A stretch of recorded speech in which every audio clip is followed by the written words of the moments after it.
크게 시기 구분을 2000년부터 2021년 현재까지 했을 때 2014년까지 그리고 2015년부터 현재까지 이렇게 크게 나누어 봤습니다. 그렇게 나누어 본 거는 그 이유는 저랑 함께 이 구체적인 자료들을 보시면 아마 왜 그랬구나 그거 아마 금방 아실 수 있을 것 같은데요. 먼저 초반기라 그래야 되네. 뭐 2000년부터 2014년 전반기라 그러죠. 이 시기까지 PBOC 중국 인민은행이죠. People's Bank of China 해서 인민은행의 지급준비금 조달. 인민은행의 이 대차 대조표를 보면은 이 자산에 뭐가 있고 부채에 뭐가 있고 이게 다 나오는데요. 부채는 뭐 아시다시피 흔히 이제 뭐 어느 중앙은행이나 다 비슷하게 부채 쪽에는 그 지급준비금이 있고요. 자산 쪽에는 은행이 가지고 있는 그 중앙은행이 가지고 있는 뭐 국채도 있고 뭐 해외 외환도 있고 뭐 이런 식으로 되어 있습니다. 보통 미국을 보면은 페드의 자산에는 국채가 주로 있죠. 국채하고 MBS 그 주택 저당 증권이 있고요. 그 다음에 이 부채 쪽에는 그 지급준비금 이렇게 구성되어 있는 거 아마 뭐 복잡한 거 또 있겠지만요. 이제 크게 그런 식으로 구성이 되어 있죠. 중국도 뭐 마찬가지인데요. 근데 재미있는 거는 2000년부터 2014년까지 중국이 그 WTO에 가입하면서 이때부터 굉장히 무역 수지가 무역 수지 흑자가 가파르게 증가했었죠. 그래서 2007, 8년에는 거의 중국 GDP의 10%가 무역 수지 흑자로 무역 수지 흑자가 GDP의 10%에 달하는 정말 말도 안 되는 그런 수치가 발생하기도 했었는데요. 물론 그 이후로 적어졌다가 팬데믹 이후에 잠시 올라가서 지금 어떻게 될지 이제 그거는 이제 향후에는 뭐 조금 올라갔다가 다시 이제 내려올 거로 저는 예상을 하는데요. 어쨌든 그 2000년부터 2014년까지는 중국이 어쨌든 굉장히 많이 그 무역 수지 흑자가 생겼죠. 근데 이게 어떻게 지급 준비금이 되느냐? 그거는 간단합니다. 크게 기업이 있고요. 그 다음에 은행이 있고 또 중앙은행 이렇게 있으면요. 만약 어떤 기업이 미국에 수출을 해가지고 돈을 많이 벌었어요. 그런데 이 기업은 중국 기업은 그 달러가 필요한 건 아니죠. 그리고 초창기에는 이게 대략 한 2014년 정도로 제가 알고 있는데요. 요 전반기에는 달러를 중국의 법에 의해서 한 기업이 달러를 벌면은 그 달러 예금을 반드시 은행에 예금하게 돼 있었습니다. 그리고 은행은 또 그거를 반드시 또 중앙은행에 예금을 하도록 되어 있었어요. 그러면 어떤 일이 벌어지냐?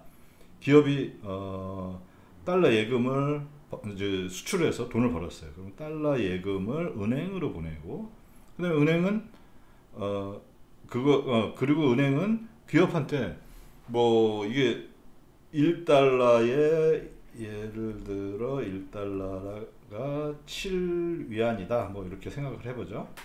그러면 100불을 벌어왔으면은 기업은 예금 통장에 너 100불 벌어왔으니까 700원 있어? 이렇게 해준다는 거죠. 예, 이런 식으로 하고요. 그 다음에 은행은 이 달러 갖고 또 어떡하냐. 그 당시에는 완전히 외환 집중 제도였기 때문에 이거를 어기면은 엄벌에 처하던 아주 무시무시한 시기였기 때문에 은행은 그거를 또 달러를 중앙은행이 맡깁니다. 그러면 은행이 어떤 현금을 중앙은행에 맡긴다. 그거 우리가 뭐라 표현하죠? 예, 그게 바로 준비금이죠. 예, 그 준비금을 맡깁니다. 그러면 중앙은행은 너 준비금을 달러 준비금 말고 위안화 준비금으로 바꿔줄게. 이런 식으로 이렇게 또 되는 거죠. 그러면 이 얘기는 뭐냐? 중국의 무역수지 흑자가 많아지면은 그 누적으로 많아지면 많아질수록 중앙은행의 그 지급준비금에서 달러 무역 수지를 통해서 바뀌어진 요게 점점 그 비율이 커지겠죠. 네, 실제 어느 정도였었는지 한번 보도록 하겠습니다. 네, 이게 1999년부터 2018년까지 요걸 한 본 건데요. 이게 크기만 본 겁니다. 크기 점점 증가하는 거 알 수가 있죠. 그 다음에 2014년 15년에는 어떤 일이 생기냐면요, 지금까지 있었던 외환 집중제가 그냥 풀어졌어요. 어떻게 보면 일종의 외환 자유화를 위한 외환 거래 자유화를 위한 뭐 단초라고 볼 수가 있는데, 그게 완전히 풀려졌습니다. 그 얘기는 뭐냐면은 내가 어떤 기업이 수출해서 돈을 벌었어요. 그럼 그거를 당연히 중국 국내에 있는 회사에 노동자들을 위해서 돈을 쓸 수도 있고, 또는 그 기업이 투자를 하기 위해서 위안화로 바꿔서 돈을 쓸 수도 있겠죠. 그렇지만 돈이 남았어요. 그런데 그 중에 일부를 그렇게 쓰고, 그래도 돈이 이제 그 노동자 월급도 주고, 그 다음에 투자도 하고, 그래서 이제 했는데도 돈이 남는 경우도 있겠죠. 그걸 어떻게 했냐면은 그냥 뭐 미국 지점에, 미국에 수출했다면요, 미국 지점에 그냥 달러 예금으로 갖고 있을 수 있겠죠. 아니면 그거를 갖고서 뭘 하냐면은 미국 주식을 살 수가 있겠죠. 애플을 살 수도 있고, 뭐 인텔을 살 수도 있고, 테슬라를 샀을 수도 있고, 뭐 그런 식으로 자유화를 했습니다. 그러다 보니까 2015년에 그때 이제 뭐 중국 정부에서 난리가 났었던 적이 있었죠. 1년 만에 갑자기 중국 외환 보유고가 4조 달러에서 3조 달러로 1조가 확 줄어들었습니다. 이게 이제 그 상황을 반영을 합니다. 그럼 이렇게 바뀌어진 상황에서 중국 정부는, 특히 인민은행은 자기가 화폐 정책의 근간인 지급준비금 관리를 위해서 어떤 노력을 했나, 이게 또 오늘의 얘기의 또 핵심이 되겠죠. 요거는 비율로 본 중국 정부의 지급준비금 조달 원천입니다. 한때 정말 많이 나갔을 때는 80%까지, 즉 수출해서 무역수지 흑자로 중앙은행의 이 지급준비금의 조달을 80%를 수출로서 또는 무역수지 흑자로서 메꿨다는 거죠. 현재는 대략 한 60% 수준 정도에 많이 떨어졌죠. 물론 이것도 뭐 굉장히 높은 수치이긴 하지만요. 재밌는 거는 요게 계속 유지가 되고 있다는 거죠. 이렇게 조금 뭐 경향적 저하성은 있는데요, 이게 유지되고 있는 상태에 있습니다. 현재는. 자, 그러면 요 시기에 인민은행은 그 기업들이 또는 중국의 무역수지 흑자가 점점 가파르게 증가했기 때문에 이걸 그대로 다 그냥 지급준비금으로 받아들이면은 어떤 일이 생길까요? 시중에 이 지급준비금에 대해서 창조되는 신용 창조액이 너무 커지는 경향이 생기겠죠. 그러면 그 신용 창조액을 줄이려면 어떻게 하면 됩니까? 예전에 예를 들어 10%의 지급준비금을 갖고 있어라. 그런데 이게 무역수지 흑자로 인해서 지급준비금이 계속 쌓이고 있는 거예요. 그러면 여기서 어떤 일을 하면 되냐면, 인민은행은 지급준비금을 올리면 되겠죠. 네, 이게 지급준비율이에요. 2007년에 이때도 그 무역수지 흑자가 10%나 되고 굉장히 높았던 때인데요. 그때 한 대략 10%였어요. 그래서 2011년 제일 높았을 때 어느 정도까지 갔냐면은 21.5%. 그러니까 달러가 점점 쌓이는 거에 그거를 다 지급준비금으로 쓴 게 아니라 지급준비금률을 높임으로 인해서 그 효과를 좀 상쇄했다고 볼 수가 있죠. 그리고 그래서 한 2014년까지 대략 한 20% 수준이 있다가 그 다음부터는 이제 전체적으로 지급준비금을 낮추고 있는 상태입니다. 이게 바로 뭐랑 딱 이 시점이 언제랑 맞춰지냐면요, 바로 중국의 인민은행의 지급준비금 조달이 무역수지 흑자가 크게 했다가 크게 점유하고 있다. 이게 점점 줄어드는 그거랑 딱 맞춰지죠. 그럼 요때 2014년 이후에, 즉 2015년부터 중국의 특히 중국 인민은행의 그 지급준비금 정책이 굉장히 크게 변화하고 아주 근본적인 변화가 발생했음을 알 수가 있습니다. 2015년부터 현재까지 PBOC 인민은행의 지급준비금 조달의 큰 변화는 뭐냐? MLF라는 것을 통해서 굉장히 그 지급준비금 조달을, 새로운 지급준비금 정책들을 해 나가고 있다, 이렇게 얘기할 수가 있습니다. MLF라는 게 도대체 뭐냐? 이거는 그냥 우리가 지난번에 했던 식으로 얘기하면은 인민은행하고, 즉 중앙은행하고 은행하고 레포 계약을 맺는 거다, 이렇게 생각하시면 굉장히 쉽습니다. 근데 레포 계약이라는 것들이 굉장히 많잖아요. 미국만 하더라도 하루짜리도 있고, 그 다음에 뭐 7일짜리도 있고, 뭐 다양한데, 인민은행도 마찬가지예요. 하루짜리도 있고 일주일짜리 있고, 그 다음에 뭐 한 3개월 이내의 것도 있고, 그 다음에 1년 이내의 것도 있는데요.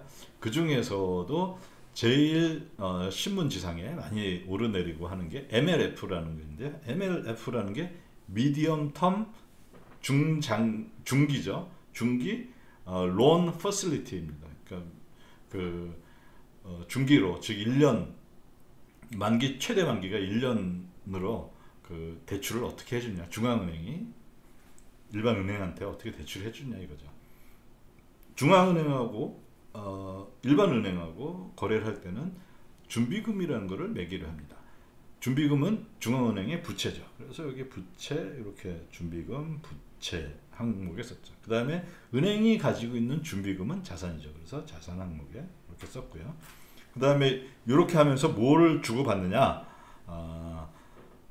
MLF라는 요 은행은 이걸 부채로 가지고 있고, 그 다음에 인민은행은 MLF를 그 자산으로 가지고 있습니다. 이게 딱 레포 시장의 구조이죠. 근데 이게 그 MLF라는 이름으로 이렇게 이루어지고 있는 거죠. 뭐 SLF도 있습니다.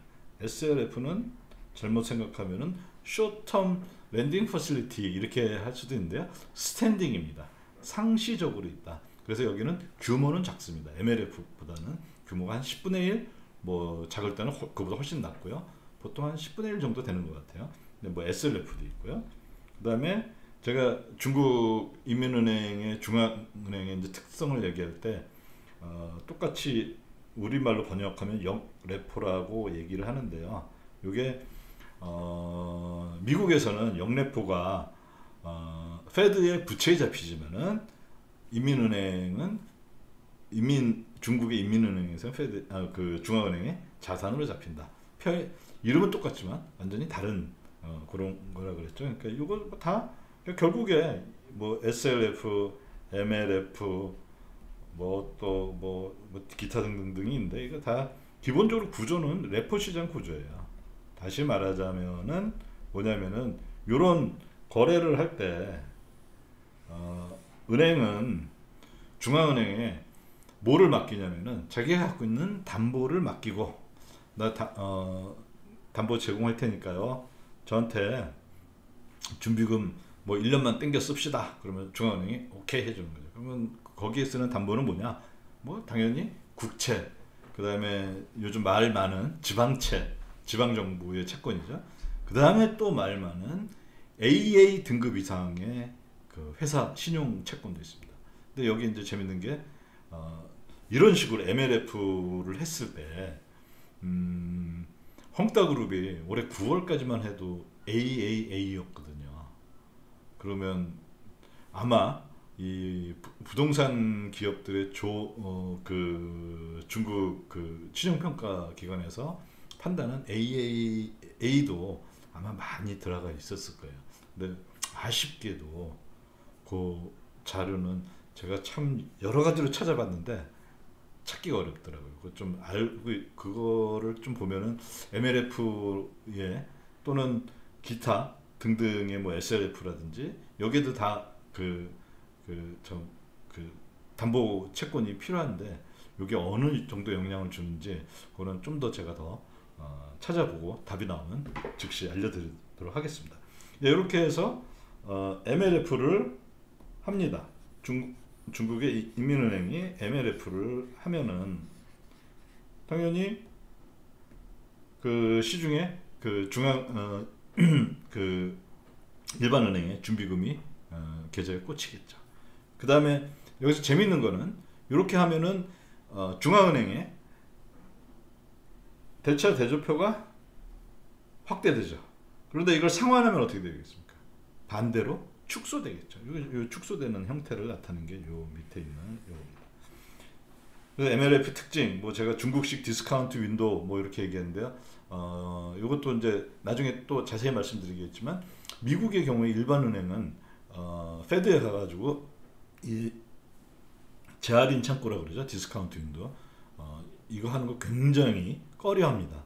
왜냐면은 저 은행이 제가 몇 번 말씀드렸지만 그렇게 힘들어? 그러면 그 은행으로서는 이 신뢰도나 그런 명성이 아주 치명적인 그 손상을 가하기 때문에 이걸 뭐 낙인 효과라고 이렇게까지 불러요. 스티그마 이펙트 뭐 이런 식으로 부르는데요. 스티그마 효과 뭐 이런 식으로 부르는데 재밌는 것은 중국의 시중은행들은 그런 거 전혀 없습니다.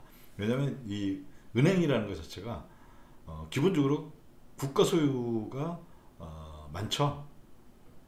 큰 은행들 대부분 다 국유은행이죠. 그렇기 때문에 내가 국유은행인데 내가 그 국가한테 가가지고 우리 주주한테 가서 요즘 어려우니까 돈 좀 쏴주세요 하는 게 뭐 뭔 문제냐 뭐 이런 게 좀 깔려 있는 것 같아요. 어쨌든 중요한 거는 MLF가 만기가 된다 그러면은 지급 준비금이 만기가 돼서 MLF를 기존 뭐 이전에 100만큼 갖고 있다가 100만큼 상환하면은 중앙은행의 대체대표 밸런스 시트 BS라 그러죠. 그게 축소가 된다. 또는 MLF를 새로 더 추가한다. 그러면 올라가겠죠. 그 다음에 이 MLF는 이게 재밌는 게 아무 때나 하는 게 아니라요. 매달 15일에 합니다. 물론 이때가 뭐 휴일이면은 그 다음으로 이렇게 하루 미뤄지겠죠. 휴일이 아닌 날로 영업일로 미뤄진데 그냥 기본적으로 매달 15일에는 MLF가 꾸준히 이제 샀다 팔았다 또는 뭐 더 MLF를 추가 발행했다가 또는 MLF를 상환했다가 아니면 기존에 있는 거를 만기를 재연장해 줬다가 이런 일들이 발생하는데요.